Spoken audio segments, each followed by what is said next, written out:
जी। तो हमारा कहने का मतलब है कि जी, जैसे 13 जनवरी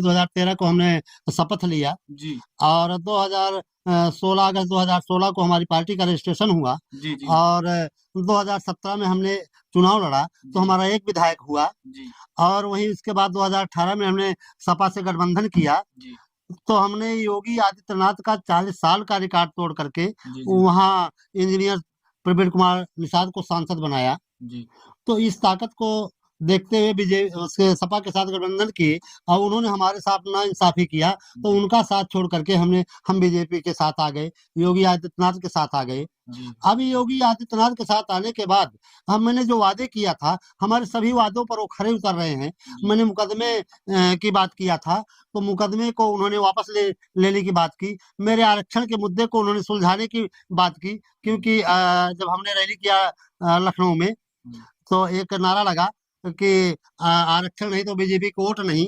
तो जी, आरजीआई को उन्होंने पत्र लिख दिया जी, और आरजीआई जो है सुप्रीम कोर्ट को आरक्षण का मुद्दा भेज दिया। तो जी, आरक्षण का मुद्दा सुप्रीम कोर्ट से भी आदेश आ गया कि इन 17 पिछड़ी जातियों को इनका हक अधिकार मिलना चाहिए, इनको एससी का प्रमाण पत्र मिलना चाहिए। जी, जी, तो ये सारी बातें सब कुछ है, कंप्लीट है आरक्षण का मुद्दा। जी, इससे कोई मतलब नहीं है। लेकिन मैंने इसके पहले भी बताया था कि माननीय जगजीवन राम जी जब उप प्रधानमंत्री थे, तो दलितों का हक अधिकार नहीं मिला था, जब जी, तक कि वो सरकार नहीं बनाई। जी, तो हमारे ऊपर भी वही लागू होता है कि जब तक हम सरकार नहीं बनाएँगे, तब तक हमारा भी हक अधिकार नहीं मिल पाएगा। कहने का पूरा ये निचोड़ है कि हमें जो है सत्ता में आना पड़ेगा जो है तब तक हमें हाँ, जो है कुछ नहीं मिलेगा जी, मिलेगा। लेकिन फिर भी सत्ते में आने पर जैसे हमने बीजेपी से अगर गठबंधन किया, तो हमारी एक पहचान बन गई। जी, निषाद को कोई नहीं जानता था, अब पूरी दुनिया में निषाद को जानने लगे लोग और बीजेपी के सहारे हम 20 राज्य तक पहुँच गए हैं और बीजेपी के सहारे हमारा जो है आदिकाल से इतिहास जो है धरातल में चला गया था, उसे 56 फीट ऊँचा कर दिया गया है। उसके अलावा जो प्रधानमंत्री मत्स्य संपदा योजना है और तमाम योजनाएँ हैं, उसका लाभ हमें में नहीं मिल रहा था। अब उससे जो है हमारे कैबिनेट मंत्री मत्स्य विभाग उत्तर प्रदेश डॉक्टर संजय कुमार निषाद जी, जी, कृषि विभाग से अलग करके उसे मत्स्य विभाग और कृषि विभाग अलग कर दिया है, उसका भी लाभ हमारे समाज को मिलना शुरू हो गया है। जी, जी। जैसे कि लोग जनता का ये कहना है कि डॉक्टर संजय जो है समाज के लिए नहीं, अब वो सिर्फ़ जो है एक पारिवारिक राजनीति कर रहे हैं। बेटे को सांसद बना दिया, छोटे बेटे को एमएलए और स्वयं एमएलसी बन के आज मंत्री हैं। तो इस पे क्या कहना चाहेंगे आप? देखिए, इस पर ये लोगों का कहना है, विरोधी पार्टियां जो है जी, एक दूसरे को ध्वस्त करने के लिए तमाम उल्टी सीधी बातें बोलते रहते हैं। जी, हम सीधा कहना चाहते हैं कि हमारा मुखिया अगर मजबूत नहीं रहेगा, तो जी, हमारी लड़ाई वो नहीं लड़ पाएगा। जी, अगर उसका बेटा साइकिल से चलेगा और वो खुद जो है हवाई जहाज से चलेंगे, तो ये समाज में एक गलत भाव जाता है। जी। तो इसलिए अगर हमारा मुखिया नहीं मजबूत रहेगा, तो हमारी लड़ाई को नहीं लड़ पाएगा। ये जी। सीधी सी बात है। तो अगला जो है 2024 लोकसभा चुनाव में अगला कदम क्या होगा डॉक्टर संजय का? अगला कदम ये है कि जैसे हम बीजेपी के साथ गठबंधन किए हैं और जी, बीजेपी भी हमारे लगभग सभी मुद्दों को के ऊपर ध्यान दे रही है। जी, मैं ये वो आशा करता हूँ कि बीजेपी हमें संतोषजनक सीटें देगी लोकसभा के चुनाव में जी। और उसके साथ गठबंधन करके हम चुनाव लड़ेंगे। अगला दिशा निर्देश जो बीजेपी हमें देगी, हम उस हिसाब से काम जी। करेंगे। तो ये आपकी ये क्या राय है कि मतलब जो है आप कब तक जो है बीजेपी के साथ गठबंधन से रहेंगे?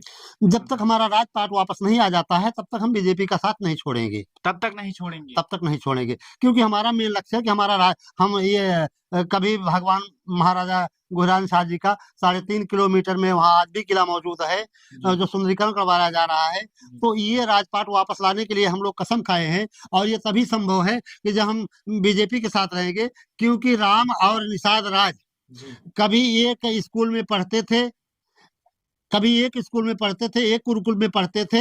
आज भी कभी राम और निषाद राज एक साथ रहा करते थे। तो हम तब हमारा राजपाट आया था, तब हम लोग खुशहाल थे। हम राम का साथ छोड़ने के बाद हमारे लोग विपरीत चले गए, इसलिए दोबारा हम राम का साथ पकड़ रहे हैं। जब हम राम का साथ पकड़ेंगे, तो के साथ आकर के हम अपने समाज के भविष्य को उज्जवल करते रहेंगे। क्या आप भी चाहते हैं कि राम राज्य का विस्तार हो? हम चाहते हैं कि राम राज्य और निषाद राज्य पहले था जी, और फिर भी वापस भी राम राज्य और निषाद राज्य वापस आए। तो आपने बात कही राम राज और निषाद राज की, अभी हालांकि आपने देखा होगा जल्द ही में प्राण प्रतिष्ठा की गई अयोध्या में। तो भगवान रामचंद्र जी जो निषाद राज के बहुत बड़े घनिष्ठ मित्र थे, योगी ने जो है अपना वादा तो पूरा किया, राम मंदिर बन गया। अब जो है वो निषादों के लिए क्या उपहार देंगे, इतना लेट क्यों, समय क्यों लग रहा है? देखिए, हमने एक नारा लगाया है जी, और हमने देखा कि जो है निषाद अयोध्या में जो है बहुत उदास दिखे हमें, नहीं, बहुत उदास नहीं है। जी इस पर जो है हमने ये कहा जी कि राम राम जी सब पर भारी है, जी राम सब पर भारी है, जी अब निषाद राज की बारी है। बारी है हमने राम की मंदिर बनवा दिया तो निषाद का भी बनना चाहिए, जी, मंदिर भी बनेगा और आरक्षण भी मिलेगा, आरक्षण भी मिलेगा। लेकिन अब की बार अब की बार मोदी सरकार जी, अब की बार मोदी सरकार फिर से फिर से। आप क्या कहना चाहेंगे? अब हम क्या कहना चाहेंगे कि जो कहना था तो जी साहब जी तो कह दिए हैं। जी अब हम यही कहना चाहता हूँ समाज से, जी समाज किसी के भड़काए में न आए। कोई सरकार किसी आज तक निषादों को कोई मान सम्मान नहीं दिया, जी कपड़ा रोटी मकान नहीं दिया। आज इस सरकार में रहकर और डॉक्टर संजय आज इस उत्था में जन्म लिए, इस जाति में जन्म लिए, निषाद समाज में जन्म लिए, भगवान का रूप है जी निषादों के लिए। क्योंकि अगर इन्होंने जन्म नहीं लेता तो इनका मान सम्मान, कपड़ा रोटी मकान आपस नहीं आता। अब लड़ाई लड़ रहे हैं, जो कुछ बाकी है आरक्षण का मुद्दा है वो भी पूरा हो जाएगा, क्योंकि हर कदम आगे ही बढ़ रही है, जी पीछे कोई कदम नहीं जा रहा है। समाज को चाहिए आगे बढ़ाने के काम करें, एक दूसरे के बहकाए में न आए। जी जब सरकार बनाएंगे, ताकत मजबूत करेंगे, डॉक्टर साहब का हाथ का मजबूत करेंगे, तभी संभव हो सकता है कि हमारा पूरा काम हो सकता है। जी और इसी के साथ में हम देखिए, इसी पर मैं एक बात और कहना चाहता हूँ जी कि जैसे हम आपको बताना चाहते हैं कि इसके पहले 1947 को देश आजाद हुआ जी और 26 जनवरी 1950 को संविधान लागू किया गया जी और 1952 में मतलब प्रधानमंत्री बन गए, जी है ना। उसके बाद हम उसमें हमारे तमाम नेता आए, जी हमारा आरक्षण था जो बाबा साहब भीमराव अम्बेडकर द्वारा लिखा गया था, लेकिन किसी नेता को ये नहीं पता था कि हमारा भी एक अधिकार उस संविधान में लिखा हुआ है।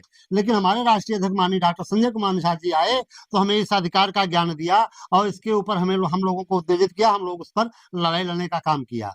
और आज तक हमारे नेता जो है, जितने भी नेता आए, चाहे वो फूलन देवी जी रही हो, चाहे वो जमुना जी रहे हो, चाहे रघुबर दयाल वर्मा रहे हो, चाहे सीताराम जी रहे हो, जो भी नेता हमारे रहे हो, दर्जन नेता, किसी ने भी एक जिले से दूसरे जिले तक अपनी आवाज को बुलंद नहीं कर पाए। लेकिन मैं धन्यवाद करता हूं अपने मुखिया को और उनकी दीर्घायु की कामना करता हूं कि हमारी उम्र से कई गुना भी ज्यादा उनकी उम्र हो, जिन्होंने आज एक जिला नहीं, एक प्रदेश नहीं, एक पूरे, बल्कि एक देश नहीं, पूरे दुनिया में उन्होंने एक समाज की पहचान बना दी और समाज की लड़ाई लड़ने का काम किया है। इसलिए मैं उनको मानता हूं कि ये हमारे भगवान महाराजा गुहिराज शाह जी के दूसरे जन्म है, बल्कि दूसरे अवतार है। जी इसके लिए मैं उनको धन्यवाद देना चाहता हूं।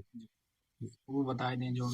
और इसी के साथ मैं एक चीज और आपको बताना चाहता हूं कि हमारे माननीय डॉक्टर संजय कुमार निषाद जी के 3 पुत्र हैं। सबसे बड़े पुत्र का नाम है डॉक्टर अमित कुमार निषाद और दूसरे पुत्र का नाम है इंजीनियर प्रवीण कुमार, सांसद जो है संत कबीर नगर से।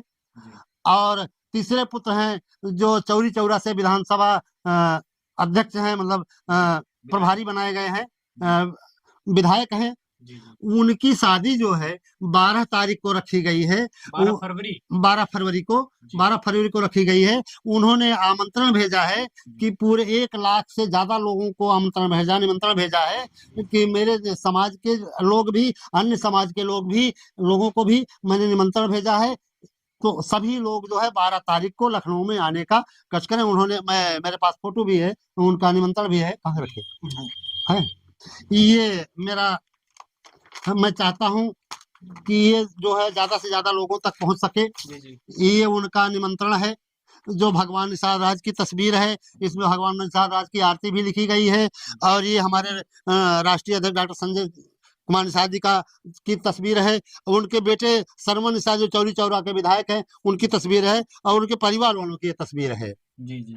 तो ये निमंत्रण उन्होंने मुझे सौंपा है कि पूरे प्रदेश में इस चीज को भेजो, तो मैं पूरे प्रदेश में भेजने के लिए इसी आपके सामने उपस्थित हुआ हूँ। तो चलिए देखते रहिए आप, तब तक हम दिखाते हैं सच, और हम यहीं पे विराम लेना चाहेंगे और आप लोगों को भी बताना चाहेंगे, हमारे निषाद समाज के लोगों को, जितने भी लोगों को, जैसे नेताजी ने बताया कि जो है इनकी शादी पड़ी हुई है 12 फरवरी को, जो भी जो है सबको सादर सहित आमंत्रण है, आ सकते हैं, दूर दूर से लोग आवें और इस कार्यक्रम का हिस्सा बने। बहुत बहुत धन्यवाद। जय निषाद राज। जय निषाद।